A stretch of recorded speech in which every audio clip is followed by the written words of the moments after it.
Hello everyone. मेरा नाम है Sandeep Das Gupta and welcome to अचीवर्ली। आज हम लोग एनसीईआरटी क्लास 8 हिस्ट्री का चैप्टर 6 का पार्ट 2 शुरू करने जा रहे हैं। प्रीवियस चैप्टर के लेक्चर्स अपलोड हो चुके हैं और मैंने क्लास 8 हिस्ट्री का एक सेपरेट प्लेलिस्ट भी क्रिएट कर दिया है। प्लेलिस्ट का लिंक आपको इस वीडियो के डिस्क्रिप्शन बॉक्स में मिल जाएगा, तो जो लोग नए आए हैं वहां से उन वीडियोस को देख सकते हैं। मैं पढ़ाते हुए इंपॉर्टेंट पॉइंट्स को स्टार मार्क करता हुआ चलूंगा, तो अगर आप बुक से पढ़ रहे हैं आप भी उन पॉइंट्स को स्टार मार्क कर लें, या फिर अगर आप नोट्स बना रहे हैं तो अपने नोट्स में उन पॉइंट्स को लिख लें, क्योंकि वहां से क्वेश्चन आने के चांसेस ज्यादा होते हैं। अगर आपको कुछ डाउट हो तो आप मुझसे कमेंट से पूछ सकते हैं, या फिर आप मुझसे इंस्टाग्राम पे भी पूछ सकते हैं। इंस्टाग्राम का लिंक आपको इस वीडियो के डिस्क्रिप्शन बॉक्स में मिल जाएगा। एनसीईआरटी के बुक्स को आप एनसीईआरटी की वेबसाइट से फ्री में डाउनलोड कर सकते हैं, तो वहां से आप इस बुक को डाउनलोड कर ले और आज का लेक्चर देखने के बाद एक बार इस चैप्टर को पढ़ ले, जिससे कि आपको और अच्छे से समझ में आ जाएगा। तो चलिए अब आज का लेक्चर शुरू करते हैं। Chapter 6, civilising the native, educating the nation. देशी जनता को सभ्य बनाना, राष्ट्र को शिक्षित करना। हम लोगों ने प्रीवियस लेक्चर में चैप्टर 6 के पार्ट 1 को समझा था। उसमें हम लोगों ने इन टॉपिक्स को डिटेल में पढ़ा था।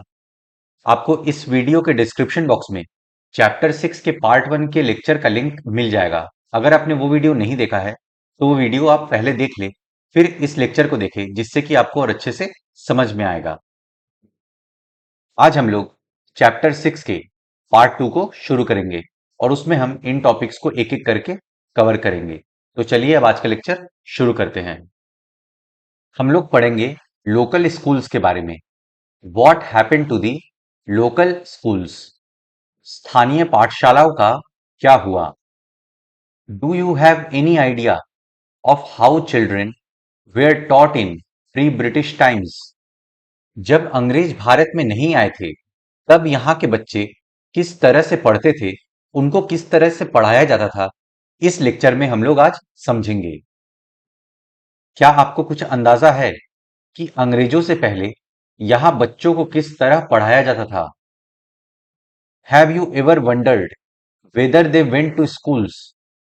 क्या आपने कभी सोचा है कि उस समय बच्चे स्कूल जाते भी थे या नहीं? And if there were schools, what happened to these under British rule. अगर स्कूल्स थे जहां बच्चे पढ़ने के लिए जाते थे, तो उन स्कूल्स का क्या हुआ ब्रिटिशर्स आने के बाद? देखिए, ये कुछ ऐसे सवाल हैं जिनके जवाब हमें आज इस चैप्टर में मिलेंगे। और अगर स्कूल थे तो ब्रिटिश शासन के तहत उनका क्या हुआ? The report of William Adam, William Adam की report. In the 1830s, William Adam, a Scottish missionary, toured the districts of Bengal and Bihar. 1830s में स्कॉटलैंड से आए क्रिश्चियन धर्म के प्रचारक विलियम एडम ने बंगाल और बिहार के डिस्ट्रिक्ट्स का दौरा किया।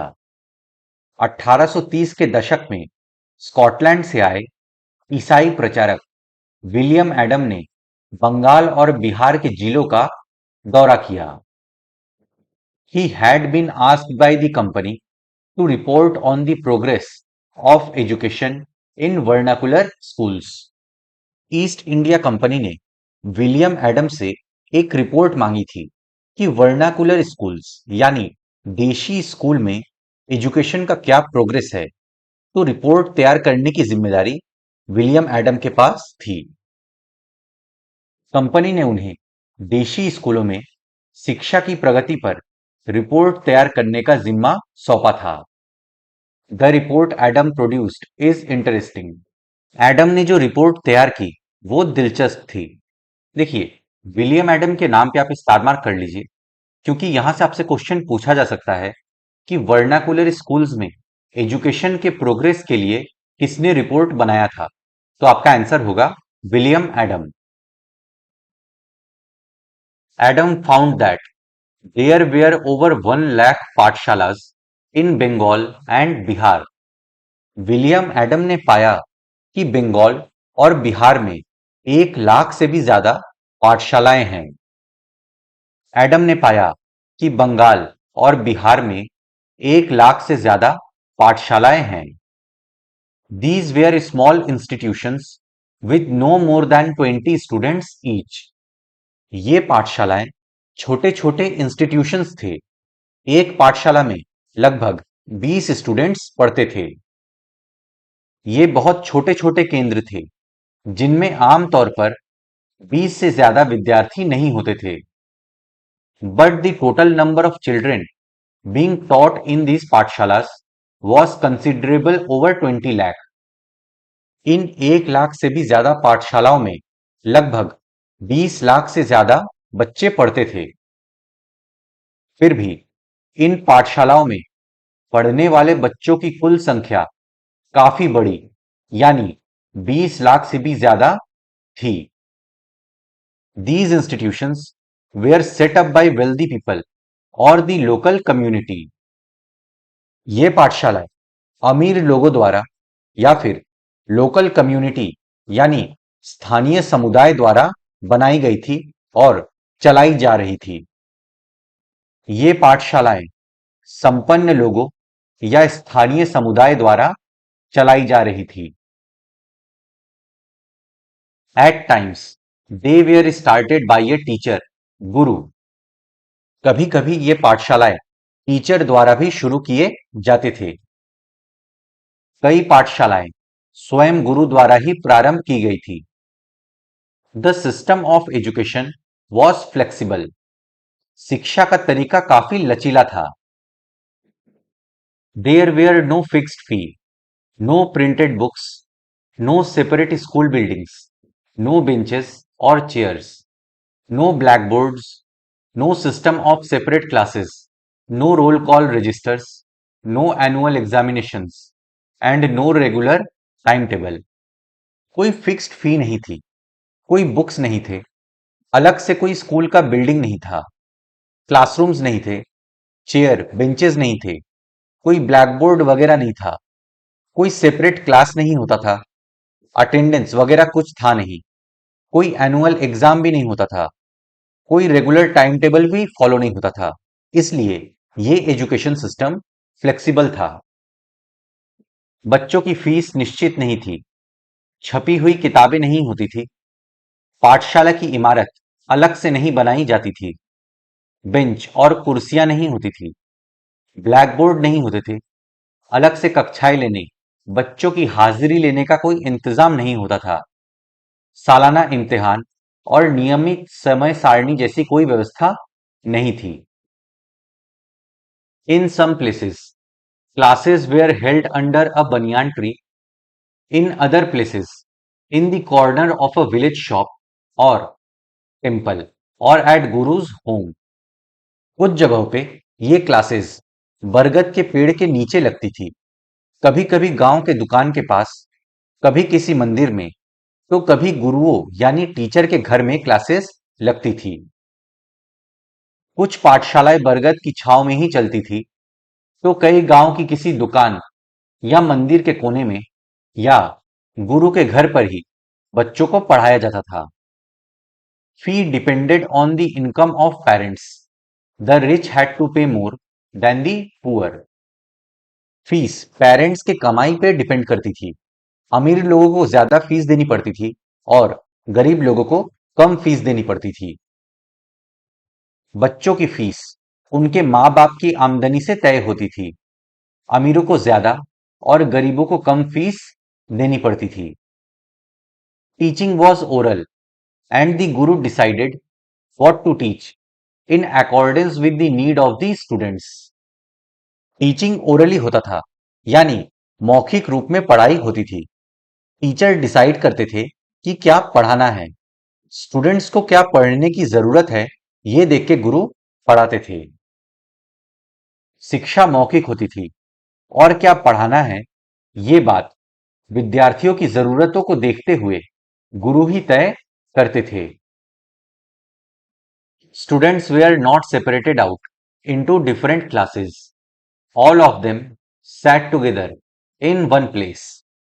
स्टूडेंट्स के लिए अलग अलग क्लासेस नहीं होती थी, बल्कि सारे स्टूडेंट्स एक जगह पे बैठ के पढ़ते थे। उस समय क्लास 6, 7, 8 ऐसा कुछ नहीं था। सब एक जगह पे बैठते थे। विद्यार्थियों को अलग कक्षाओं में नहीं बिठाया जाता था। सभी एक जगह एक साथ बैठते थे। The Guru interacted separately with groups of children with different levels of learning. Students के अलग अलग ग्रुप्स होते थे उनके पढ़ाई के हिसाब से। तो गुरु सब ग्रुप से सेपरेटली इंटरैक्ट करते थे।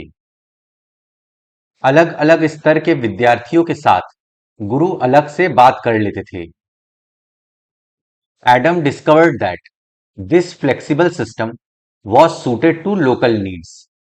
विलियम एडम ने पाया कि लोकल नीड्स यानी स्थानीय जरूरतों के हिसाब से क्लासेस लगती थी, इसलिए इन पाठशालाओं में फ्लेक्सिबल सिस्टम था।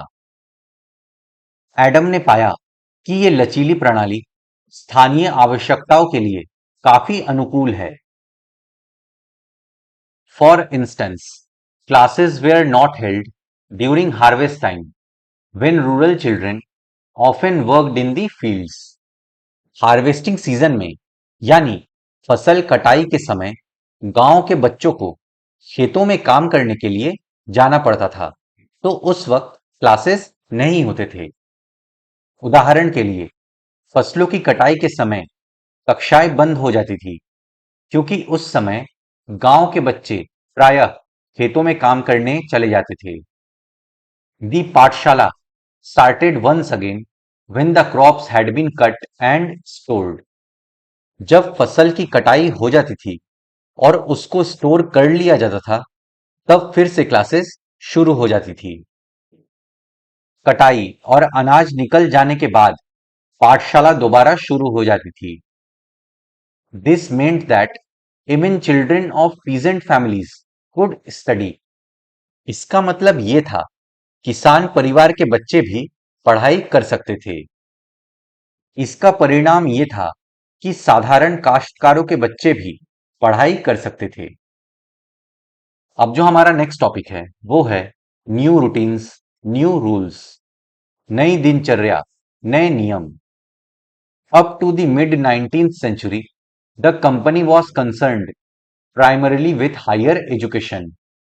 19th सेंचुरी के मिड तक ईस्ट इंडिया कंपनी का ध्यान हायर एजुकेशन पर था, इसीलिए वे Calcutta university, Madras university, Bombay universities establish कर रहे थे। 19वीं सदी के मध्य तक कंपनी का ध्यान मुख्य रूप से उच्च शिक्षा पर था। So it allowed the local pathshalas to function without much interference. Company का ध्यान जब हायर एजुकेशन पे था, तो इस वजह से कंपनी इन पाठशालाओं के काम में इंटरफेयर नहीं कर रही थी। इसीलिए कंपनी ने स्थानीय पाठशालाओं के कामकाज में कभी ज्यादा दखल नहीं दिया। After 1854, the company decided to improve the system of vernacular education. 1854 के बाद कंपनी ने वर्नाकुलर एजुकेशन सिस्टम यानी देशी शिक्षा व्यवस्था में चेंजेस लाने का, इंप्रूवमेंट लाने का फैसला किया। 1854 के बाद कंपनी ने देशी शिक्षा व्यवस्था में सुधार लाने का फैसला लिया। It felt that this could be done by introducing order within the system, imposing routines, establishing rules, ensuring regular inspections. Company को लगा कि इंप्रूवमेंट अगर लाना है वर्नाकुलर एजुकेशन सिस्टम में, तो रूल्स एंड रेगुलेशंस लाने पड़ेंगे, रूटीन्स लागू करना होगा। फॉर एग्जाम्पल, सुबह 7 बजे से दोपहर के 1 बजे तक क्लासेस चलेंगी, तो ऐसे रूटीन्स को फॉलो करना था। रेगुलर बेसिस पे इंस्पेक्शंस करने होंगे ताकि पता चल सके कि स्कूल अच्छे से फंक्शन कर रहे हैं या नहीं। कंपनी का मानना था कि इसके लिए मौजूदा व्यवस्था के भीतर ही बदलाव किए जा सकते हैं। कंपनी एक नई दिनचर्या, नए नियमों और नियमित निरीक्षणों के जरिए पाठशालाओं को और व्यवस्थित करना चाहती थी। How was this to be done? What measures did the company undertake? इसके लिए क्या किया जा सकता था? कंपनी ने क्या कदम उठाए? It appointed a number of government pundits, each in charge of looking after 4 to 5 schools. Company ने बहुत सारे गवर्नमेंट पंडित्स को अपॉइंट किया और हर पंडित को 4 से 5 स्कूल की देखरेख का काम सौंपा गया। सबसे पहले तो कंपनी ने बहुत सारे पंडितों को सरकारी नौकरी पर रख लिया। इनमें से प्रत्येक पंडित को 4 से 5 स्कूलों की देखरेख का जिम्मा सौंपा जाता था। The task of the pandit was to visit the pathshalas and try and improve the standard of teaching. पंडित का काम होता था कि रेगुलर बेसिस पे पाठशाला में विजिट करे और टीचिंग के स्टैंडर्ड में सुधार लाए। पंडितों का काम पाठशालाओं का दौरा करना और वहां अध्यापन की स्थितियों में सुधार लाना था। Each guru was asked to submit periodic reports and take classes according to a regular timetable. पाठशाला में गुरु को इंस्ट्रक्शन दिया गया था कि टाइम टू टाइम वे रिपोर्ट सबमिट करें कि पाठशाला में पढ़ाई कैसी चल रही है, etcetera.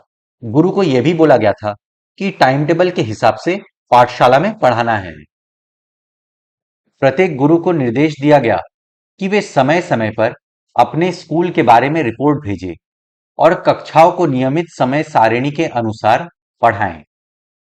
Teaching was now to be based on text books and learning was to be tested through a system of annual examination. अब टेक्स्ट बुक्स के आधार पे बच्चों को पढ़ाया जाना था और एनुअल एग्जाम्स लिए जाने थे, ये देखने के लिए कि बच्चों ने कितना सीखा। अब अध्यापन पाठ्य पुस्तकों पर आधारित होगा और विद्यार्थियों की प्रगति को मापने के लिए वार्षिक परीक्षाओं की रूपरेखा तैयार की जाने लगी। Students where asked to pay a regular fee, attend regular classes, sit on fixed seats and obey the new rules of discipline. Students को बोला गया कि fees regularly time to time pay करे, क्लासेस रेगुलरली अटेंड करे, seats fix होंगे students के लिए कि किसे कहां पे बैठना है, और स्कूल में डिसिप्लिन भी फॉलो करना होगा स्टूडेंट्स को। विद्यार्थियों से कहा गया कि वे नियमित रूप से शुल्क दे, नियमित रूप से कक्षा में आए, तय सीट पर बैठे और अनुशासन के नियमों का पालन करें। पाठशालास which accepted the new rules were supported through government grants.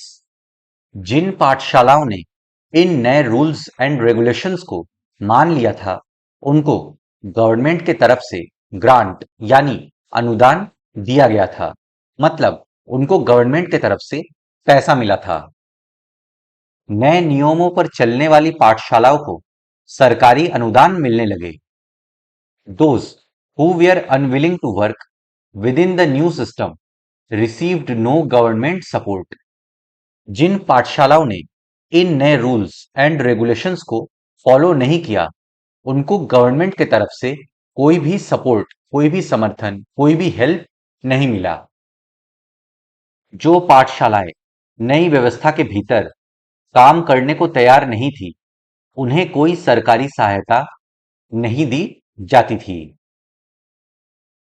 Over time, gurus who wanted to retain their independence found it difficult to compete with the government aided and regulated पाठशालास।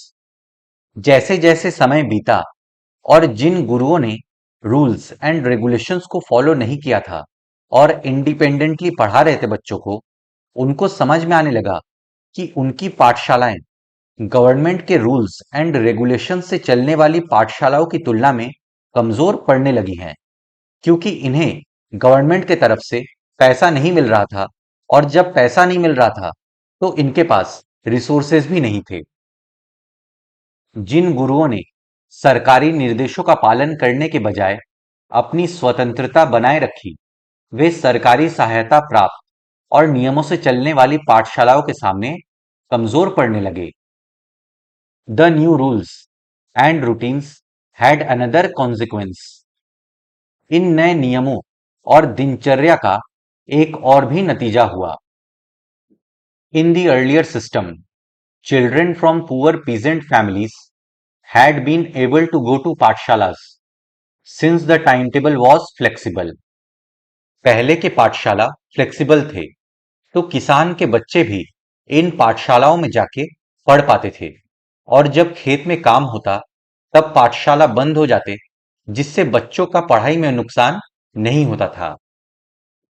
पहले वाली व्यवस्था में गरीब किसानों के बच्चे भी पाठशालाओं में जा सकते थे, क्योंकि शालाओं की समय सारिणी काफी लचीली होती थी। The discipline of the new system demanded regular attendance even during harvest time when children of poor families had to work in the fields. नए रूल्स एंड रेगुलेशंस में डेली स्कूल जाना डिसिप्लिन माना जाता था। इवन हार्वेस्टिंग टाइम में, फसल कटाई के समय भी किसान परिवार के बच्चों से उम्मीद की जाती थी कि वे स्कूल जाएंगे, लेकिन उन्हें खेत पे काम करने जाना पड़ता था। नई व्यवस्था के अनुशासन की मांग थी कि बच्चे नियमित रूप से स्कूल आएं।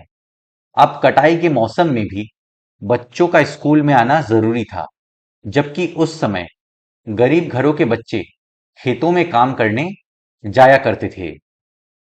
Inability to attend school came to be seen as indiscipline, as evidence of the lack of desire to learn। जब बच्चे स्कूल नहीं जा पाते तो इसे इनडिसिप्लिन माना जाता, और ऐसा समझा जाता कि बच्चा पढ़ना लिखना नहीं चाहता है। अगर कोई बच्चा स्कूल नहीं आ पाता था तो इसे अनुशासनहीनता माना जाता था, यानी बच्चा पढ़ना लिखना ही नहीं चाहता। अब हम लोग का नेक्स्ट टॉपिक है the agenda for a national education, राष्ट्रीय शिक्षा की कार्यसूची।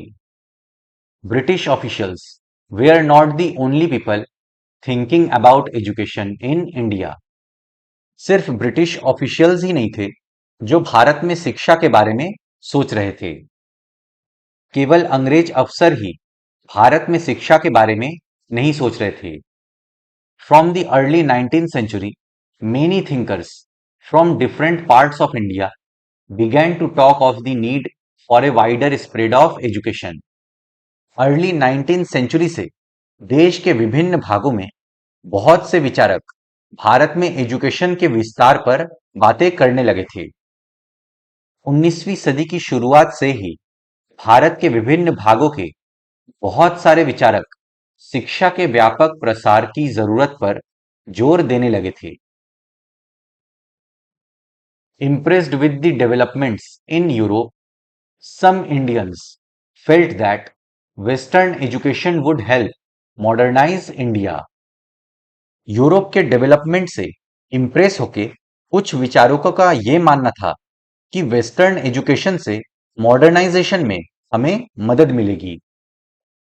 यूरोप में आ रहे बदलावों से प्रभावित कुछ भारतीयों का मानना था कि पश्चिमी शिक्षा भारत का आधुनिकीकरण कर सकती है। They urged the British to open more schools, colleges and universities and spend more money on education. इन विचारकों ने ब्रिटिशर्स से रिक्वेस्ट किया कि वे और स्कूल, कॉलेज, यूनिवर्सिटीज खोलें और एजुकेशन में पैसा इन्वेस्ट करें। उन्होंने अंग्रेजों से आह्वान किया कि वे नए स्कूल, कॉलेज और विश्वविद्यालय खोले तथा शिक्षा पर ज्यादा पैसा खर्च करें। There were other Indians, however, who reacted against western education. कुछ भारतीय ऐसे भी थे जो वेस्टर्न एजुकेशन के खिलाफ थे, परंतु बहुत सारे भारतीय पश्चिमी शिक्षा के विरुद्ध थे। Mahatma Gandhi and Rabindranath Tagore were two such individuals. Mahatma Gandhi ji और रविंद्रनाथ टैगोर जी वेस्टर्न एजुकेशन के विरुद्ध थे। महात्मा गांधी और रविंद्रनाथ टैगोर इसी तरह के लोगों में से थे। Let us look at what they had to say. आइए देखें कि उनका क्या कहना था। English education has enslaved us. अंग्रेजी शिक्षा ने हमें गुलाम बना दिया है। Mahatma Gandhi argued that colonial education created a sense of inferiority in the minds of Indians. महात्मा गांधी जी ने कहा कि कॉलोनियल एजुकेशन यानी औपनिवेशिक शिक्षा ने भारतीय लोगों के अंदर इंफेरियोरिटी यानी हीनता की भावना को पैदा कर दिया है। महात्मा गांधी का कहना था कि औपनिवेशिक शिक्षा ने भारतीयों के मस्तिष्क में हीनता का बोध पैदा कर दिया है। It made them see Western civilization as superior and destroyed the pride they had in their own culture. Western education के प्रभाव में आकर भारतीय लोग वेस्टर्न सिविलाइजेशन यानी पश्चिमी सभ्यता को सुपीरियर मानने लगे हैं और अपनी संस्कृति यानी भारत की संस्कृति के प्रति भारतीय लोगों का गौरव भाव खत्म हो गया है। इसके प्रभाव में आकर यहाँ के लोग पश्चिमी सभ्यता को श्रेष्ठतर मानने लगे हैं और अपनी संस्कृति के प्रति उनका गौरव भाव नष्ट हो गया है। There was poison in this education, said Mahatma Gandhi. It was sinful. It enslaved Indians. It cast an evil spell on them. महात्मा गांधी जी ने कहा कि वेस्टर्न एजुकेशन एक पॉइजन की तरह है। ये सिंफुल यानी पापपूर्ण है। इस एजुकेशन सिस्टम ने भारतीय लोगों को अपना गुलाम बना लिया है। महात्मा गांधी ने कहा कि इस शिक्षा में विष भरा है, ये पापपूर्ण है, इसने भारतीयों को दास बना दिया है, इसने लोगों पर प्रभाव डाला है। Charmed by the West, appreciating everything that came from the West, Indians educated in these institutions began admiring British rule. Gandhi ji ने कहा कि वेस्ट से प्रभावित होकर वेस्ट से आने वाली हर चीज को भारतीय एप्रिशिएट कर रहे हैं और जो भारतीय लोग इन वेस्टर्न इंस्टीट्यूशंस में पढ़ रहे हैं जैसे Calcutta university, Madras university, Bombay university, तो वे लोग ब्रिटिश रूल को पसंद भी करने लगे हैं।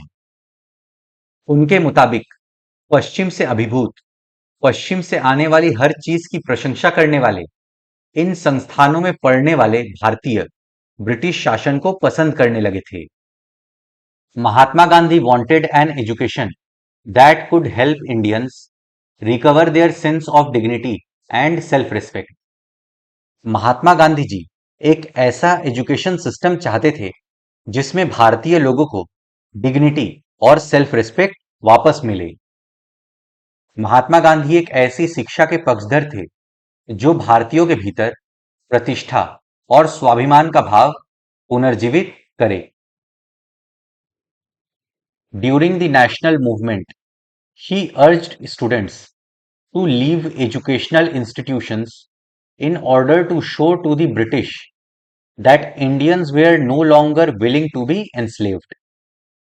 नेशनल मूवमेंट के दौरान महात्मा गांधी जी ने बच्चों से कहा कि ब्रिटिशर्स के वेस्टर्न एजुकेशनल इंस्टीट्यूशंस में पढ़ना छोड़ दें ताकि ब्रिटिशर्स को पता चले कि भारतीय लोग अब अंग्रेजों की गुलामी नहीं करना चाहते। राष्ट्रीय आंदोलन के दौरान उन्होंने विद्यार्थियों से आह्वान किया कि वे शिक्षा संस्थानों को छोड़ दें और अंग्रेजों को बताएं कि अब वे गुलाम बने रहने के लिए तैयार नहीं हैं। Mahatma Gandhi strongly felt that Indian languages ought to be the medium of teaching. Gandhi ji मानते थे कि अगर भारतीय लोगों को पढ़ाना है तो केवल भारतीय भाषाओं में ही लोगों को शिक्षा दी जानी चाहिए। महात्मा गांधी की दृढ़ मान्यता थी कि शिक्षा केवल भारतीय भाषाओं में ही दी जानी चाहिए।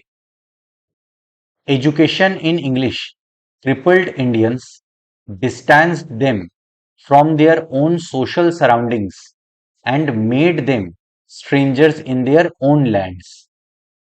इंग्लिश लैंग्वेज में शिक्षा ने भारतीय लोगों को क्रिपल यानी अपाहिज बना दिया है, उन्हें अपनी ही सामाजिक परिवेश से काट दिया है और उन्हें अपने ही भूमि पर अजनबी बना दिया है। उनके मुताबिक अंग्रेजी में दी जा रही शिक्षा भारतीयों को अपाहिज बना देती है। उसने उन्हें अपने सामाजिक परिवेश से काट दिया है और उन्हें अपनी ही भूमि पर अजनबी बना दिया है। Speaking a foreign tongue, despising local culture, the English educated did not know how to relate to the masses. Gandhi ji का मानना था कि जो इंग्लिश एजुकेशन सिस्टम में पढ़ रहा है और विदेशी भाषा यानी इंग्लिश बोलता है, वो भारतीय भाषा बोलने वाले को हीन नजरों से देखता है। वो अपनी भारतीय संस्कृति को नफरत की निगाहों से देखता है। इंग्लिश एजुकेशन सिस्टम से पढ़ने वाले लोग जनता से कैसे जुड़ते हैं, ये उन्हें पता ही नहीं है। ये इंग्लिश एजुकेशन सिस्टम भारतीय लोगों में ही फूट डालने का काम कर रहा है। उनकी राय में विदेशी भाषा बोलने वाले, स्थानीय संस्कृति से घृणा करने वाले अंग्रेजी शिक्षित भारतीय अपनी जनता से जुड़ने के तौर तरीके भूल चुके थे। Western education, Mahatma Gandhi said, focused on reading and writing rather than oral knowledge. It valued textbooks rather than lived experience and practical knowledge. Gandhi ji का कहना था कि वेस्टर्न एजुकेशन का फोकस केवल पढ़ने और लिखने पे होता है, ओरल नॉलेज पे नहीं होता है। वेस्टर्न एजुकेशन टेक्स्ट बुक्स को ज्यादा अहमियत देता है, लेकिन प्रैक्टिकल नॉलेज और जीवन के अनुभवों को वैल्यू नहीं देता है। पहले गुरु बच्चों को जरूरत के हिसाब से पढ़ाते थे, लेकिन अब वो खत्म हो गया है। महात्मा गांधी का कहना था कि पश्चिमी शिक्षा मौखिक ज्ञान के बजाय केवल पढ़ने और लिखने पर केंद्रित है। उसमें पाठ्य पुस्तकों पर तो जोर दिया जाता है, लेकिन जीवन अनुभवों और व्यावहारिक ज्ञान की उपेक्षा की जाती है। He argued that education ought to develop a person's mind and soul. Gandhi ji का मानना था कि एजुकेशन का असली मतलब होता है जब व्यक्ति का दिमाग और उसकी आत्मा विकसित होती है। गांधी का तर्क था कि शिक्षा से व्यक्ति का दिमाग और आत्मा विकसित होनी चाहिए। लिटरेसी और simply learning to read and write by itself did not count as education. उनका मानना था केवल पढ़ पाना या लिख पाना एजुकेशन नहीं है। उनकी राय में केवल साक्षरता यानी पढ़ने और लिखने की क्षमता पा लेना ही शिक्षा नहीं होती। People had to work with their hands, learn a craft and know how different things operated. Gandhi ji education को प्रैक्टिकल नॉलेज से जोड़ रहे थे कि आप पढ़ाई करके कोई काम कर पाएं। उनका मानना था कि पढ़ाई ऐसी हो जिसके बाद लोग हाथ से कोई काम कर पाएं, कोई क्राफ्ट सीखे, लोग अलग अलग चीजें कैसे काम करती हैं ये सीखें। इसके लिए तो लोगों को हाथ से काम करना पड़ता है, हुनर सीखने पड़ते हैं और ये जानना पड़ता है कि विभिन्न चीजें किस तरह काम करती हैं। This would develop their mind and their capacity to understand. Practical knowledge से लोगों के समझने की क्षमता बढ़ेगी, लोग चीजों को समझ पाएंगे। तो ब्रिटिशर्स जब कोई पॉलिसी बनाएंगे तो लोग समझ पाएंगे कि क्या गलत है और क्या सही है। इससे उनका मस्तिष्क और समझने की क्षमता दोनों विकसित होंगे। As nationalist sentiments spread, other thinkers also began thinking of a system of national education which would be radically different from that set up by the British. जैसे जैसे नेशनल सेंटिमेंट्स यानी राष्ट्रीय भावना का लोगों में प्रसार हुआ, तो दूसरे विचारक भी एक ऐसी एजुकेशन सिस्टम के बारे में सोचने लगे जो ब्रिटिशर्स के द्वारा एस्टैब्लिश किए गए एजुकेशन सिस्टम से एकदम अलग थी। जैसे जैसे राष्ट्रीय भावना का प्रसार हुआ, कई दूसरे विचारक भी एक ऐसी राष्ट्रीय शिक्षा प्रणाली के बारे में सोचने लगे जो अंग्रेजों द्वारा स्थापित की गई व्यवस्था से आमूल तौर पर भिन्न हो। अब हम लोग का नेक्स्ट टॉपिक है Tagore's abode of peace, Tagore का Shantiniketan. Many of you may have heard of Shanti Niketan. Do you know why it was established and by whom? आप में से बहुत सारे दोस्तों ने शांति निकेतन के बारे में सुना होगा। क्या आप जानते हैं कि इसकी स्थापना किसने और क्यों की थी? Rabindranath Tagore started the institution in 1901. 1901 में रविंद्रनाथ टैगोर जी ने इस संस्था की स्थापना की थी। रविंद्रनाथ टैगोर ने ये संस्था 1901 में शुरू की थी। As a child Tagore hated going to school, he found it suffocating and oppressive. जब वे छोटे थे तो उन्हें स्कूल जाना पसंद नहीं था। उन्हें स्कूल का माहौल सफोकेटिंग और ऑप्रेसिव लगता था। टैगोर जब बच्चे थे तो स्कूल जाने से बहुत चिढ़ते थे। वहां उनका दम घुटता था। उन्हें स्कूल का माहौल दमनकारी लगता था। The school appeared like a prison, for he could never do what he felt like doing. Tagore ji को स्कूल जेल की तरह लगता था क्योंकि वे वहां पे अपने मन के मुताबिक कुछ नहीं कर पाते थे। उन्हें रूल्स एंड रेगुलेशंस फॉलो करना पड़ता था, डिसिप्लिन में रहना पड़ता था। टैगोर को ऐसा लगता था मानो स्कूल कोई जेल हो, क्योंकि वहां बच्चे मनचाहा कभी नहीं कर पाते थे। So while other children listened to the teacher, Tagore's mind would wander away. जब दूसरे बच्चे पढ़ रहे होते थे, टीचर्स की बातें सुनते थे, तो टैगोर जी का दिमाग कहीं और भटक रहा होता था। जब दूसरे बच्चे शिक्षक को सुन रहे होते थे, टैगोर का दिमाग कहीं और भटक रहा होता था। The experience of his school days in Calcutta shaped Tagore's ideas of education. उनका जो एक्सपीरियंस था स्कूल डेज में, स्कूल का, एजुकेशन का, उसने टैगोर जी के आइडिया ऑफ एजुकेशन यानी शिक्षा के विचारों को बहुत प्रभावित किया है। कलकत्ता के अपने स्कूल जीवन के अनुभवों ने शिक्षा के बारे में टैगोर के विचारों को काफी प्रभावित किया। On growing up, he wanted to set up a school where the child was happy, where she could be free and creative, where she was able to explore her own thoughts and desires. वे एक ऐसा school खोलना चाहते थे जहां पे बच्चे school जाते वक्त, स्कूल में पढ़ते वक्त खुश हों, जहां पे बच्चे कुछ क्रिएटिव करने के लिए फ्री हों, जहां बच्चे अपने विचारों को, अपने थॉट्स को समझ सकें। जब वे बड़े हुए तो उन्होंने एक ऐसा स्कूल खोलने के बारे में सोचा जहां बच्चे खुश रह सके, जहां वे मुक्त और रचनाशील हों, जहां वे अपने विचारों और आकांक्षाओं को समझ सकें। Tagore felt that childhood ought to be a time of self-learning outside the rigid and restricting discipline of the schooling system set up by the British.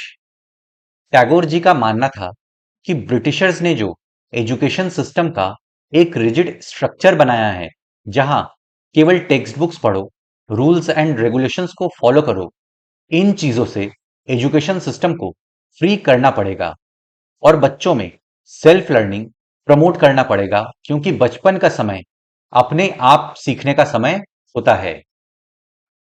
Tagore को लगता था कि बचपन का समय अपने आप सीखने का समय होना चाहिए। वो अंग्रेजों द्वारा स्थापित की गई शिक्षा व्यवस्था के कड़े और बंधनकारी अनुशासन से मुक्त होना चाहिए। Teachers had to be imaginative, understand the child and help the child develop her curiosity. Tagore ji का मानना था कि टीचर्स को भी इमेजिनेटिव होना पड़ेगा। टीचर्स को ऐसा होना पड़ेगा जो बच्चों को समझता है और बच्चों के अंदर नई चीजें जानने की उत्सुकता को विकसित करता है। शिक्षक कल्पनाशील हो, बच्चों को समझते हों और उनके अंदर उत्सुकता, जानने की चाह विकसित करने में मदद दें। According to Tagore, the existing schools killed the natural desire of the child to be creative, her sense of wonder. Tagore ji का मानना था कि जो एग्जिस्टिंग स्कूल्स हैं, वेस्टर्न एजुकेशन है, इसने बच्चों के अंदर की क्यूरियोसिटी को खत्म कर दिया है, क्रिएटिविटी को खत्म कर दिया है। टैगोर के मुताबिक वर्तमान स्कूल बच्चे की रचनाशीलता, चकित होने के उसके स्वाभाविक गुण को मार देते हैं। Tagore was of the view that creative learning could be encouraged only within a natural environment. Tagore ji का मानना था कि क्रिएटिव लर्निंग केवल नेचुरल एनवायरनमेंट में ही पॉसिबल है। टैगोर का मानना था कि सृजनात्मक शिक्षा को केवल प्राकृतिक परिवेश में ही प्रोत्साहित किया जा सकता है। So he chose to set up his school 100 kilometers away from Calcutta in a rural setting. इसलिए उन्होंने कैलकटा से 100 किलोमीटर दूर एक ग्रामीण क्षेत्र में स्कूल की स्थापना की। इसलिए उन्होंने कलकत्ता से 100 किलोमीटर दूर एक ग्रामीण परिवेश में अपना स्कूल खोलने का फैसला लिया। He saw it as an abode of peace, Shanti Niketan, where living in harmony with nature, children could cultivate their natural creativity. उन्होंने उस जगह को abode of peace, Shanti Niketan का नाम दिया, जहां बच्चे नेचर यानी प्रकृति के साथ हार्मनी में रहेंगे और उनकी क्यूरियोसिटी, क्रिएटिविटी दोनों बढ़ेंगी। उन्होंने ये जगह निर्मल शांति से भरी शांति निकेतन दिखाई दी, जहां प्रकृति के साथ जीते हुए बच्चे अपनी स्वाभाविक सृजनात्मक मेधा को और विकसित कर सकते थे। In many senses, Tagore and Mahatma Gandhi thought about education in similar ways. बहुत सारे मामलों में टैगोर जी और महात्मा गांधी जी के शिक्षा को लेकर विचार एक समान थे। बहुत सारे मामलों में टैगोर और महात्मा गांधी शिक्षा के बारे में कमोबेश एक जैसी राय रखते थे। There were however differences too, लेकिन दोनों के बीच फर्क भी थे। Gandhi ji was highly critical of western civilisation and its worship of machines and technology. Western civilisation, industrialisation, technological progress, scientific innovations के आलोचक थे गांधी जी। गांधी जी पश्चिमी सभ्यता और मशीनों व प्रौद्योगिकी की उपासना के कट्टर आलोचक थे। Tagore wanted to combine elements of modern Western civilization with what he saw as the best within Indian tradition. Tagore ji western civilisation और इंडियन कल्चर को कंबाइन करके एक एजुकेशन सिस्टम चाहते थे, जहां बच्चे अपने रूट्स से, अपने कल्चर से, अपने ट्रेडिशन से जुड़े हों और उन्हें मॉडर्न एजुकेशन भी मिलती रहे। टैगोर आधुनिक पश्चिमी सभ्यता और भारतीय परंपरा के श्रेष्ठ तत्वों का सम्मिश्रण चाहते थे। He emphasized the need to teach science and technology at Shantiniketan, along with art, music and dance. इसलिए टैगोर जी ने शांति निकेतन में साइंस एंड टेक्नोलॉजी की शिक्षा के साथ साथ आर्ट, म्यूजिक और डांस पर भी जोर दिया, ताकि बच्चे मॉडर्न एजुकेशन से जुड़े रहें और साथ साथ अपने कल्चर, अपने ट्रेडिशन से भी जुड़े रहें और बच्चों में क्रिएटिविटी आए। उन्होंने शांति निकेतन में कला, संगीत और नृत्य के साथ साथ विज्ञान और प्रौद्योगिकी की शिक्षा पर भी जोर दिया। Many individuals and thinkers were thus thinking about the way a national education system could be fashioned. इस तरह बहुत सारे विचारक ये सोचने में लगे हुए थे कि नेशनल एजुकेशन सिस्टम में क्या क्या होना चाहिए, इसका आउटलाइन कैसा कैसा होना चाहिए। इस प्रकार बहुत सारे लोग इस बारे में सोचने लगे थे कि एक राष्ट्रीय शिक्षा प्रणाली की रूपरेखा क्या होनी चाहिए। Some wanted changes within the system set up by the British and felt that the system could be extended so as to include wider sections of people. कुछ थिंकर्स ब्रिटिशर्स द्वारा स्थापित किए गए एजुकेशनल सिस्टम में थोड़े बहुत modifications चाहते थे, थोड़े बहुत चेंजेस चाहते थे।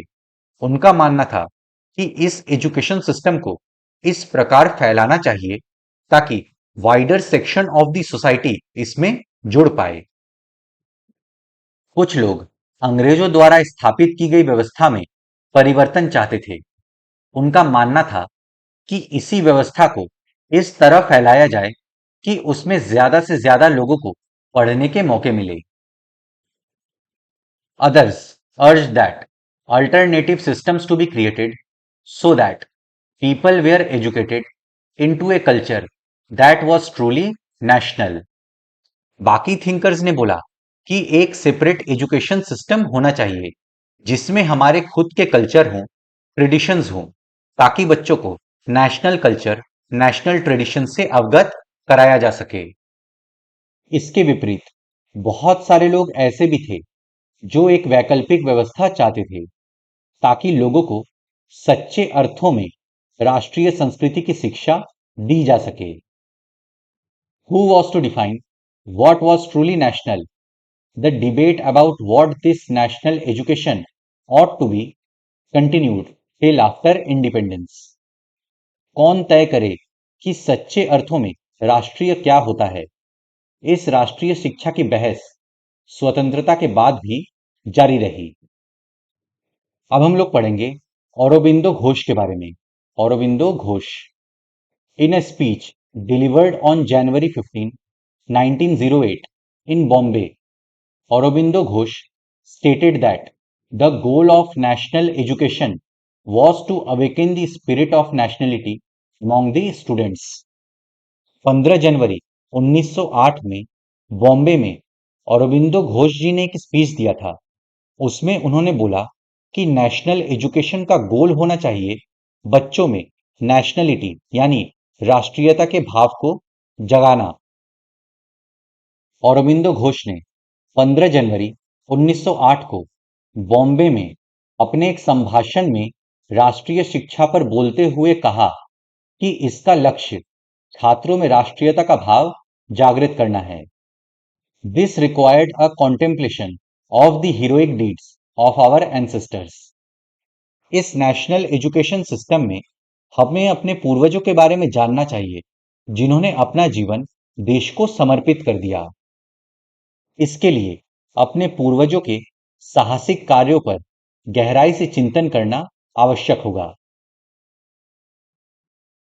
The education should be imparted in the vernacular so as to reach the largest number of people. शिक्षा वर्नाकुलर लैंग्वेज यानी स्थानीय भाषा में होनी चाहिए ताकि ज्यादा से ज्यादा लोग इससे जुड़ पाएं। शिक्षा को मातृभाषा में होना चाहिए ताकि ये अधिक से अधिक लोगों तक पहुंच सके। Aurobindo Ghosh emphasized that although these students should remain connected to their own roots, they should also take the fullest advantage of modern scientific discoveries and Western experiments in popular governments. Aurobindo Ghosh जी ने कहा कि बच्चों को modern scientific discoveries के बारे में जानकारी होनी चाहिए।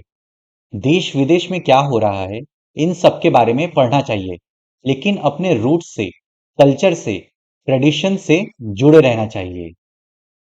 औरोबिंदो ने इस बात पर भी बल दिया कि यद्यपि छात्रों को अपने मूल के साथ जुड़े रहना चाहिए, फिर भी उनको आधुनिक वैज्ञानिक आविष्कारों तथा लोकप्रिय शासन व्यवस्था के संदर्भ में पश्चिमी देशों के अनुभव का भी भरपूर लाभ उठाना चाहिए। Moreover, the students should also learn some useful crafts so that they could be able to find some moderately remunerative employment after leaving their schools. Students को क्राफ्ट्स की भी नॉलेज होनी चाहिए ताकि स्कूल के बाद वे रोजगार पा सकें। इसके अतिरिक्त छात्रों को कोई हस्तकला भी सीखनी चाहिए ताकि वे स्कूल छोड़ने पर यथासंभव रोजगार पा सकें। तो फ्रेंड्स, इसी के साथ हम लोगों का चैप्टर 6 समाप्त होता है। और मैं आशा करता हूँ कि आपको सब कुछ समझ में आ गया होगा। अगर आपको फिर भी कुछ डाउट है तो आप मुझसे कमेंट्स में पूछ सकते हैं या फिर इंस्टाग्राम पे भी पूछ सकते हैं। अपने फ्रेंड्स के साथ इस लेक्चर को शेयर करें। वीडियो पसंद आए तो लाइक करें, चैनल को सब्सक्राइब करें। मैं मिलता हूं आपसे नेक्स्ट लेक्चर में। Good day to everyone. जय हिंद।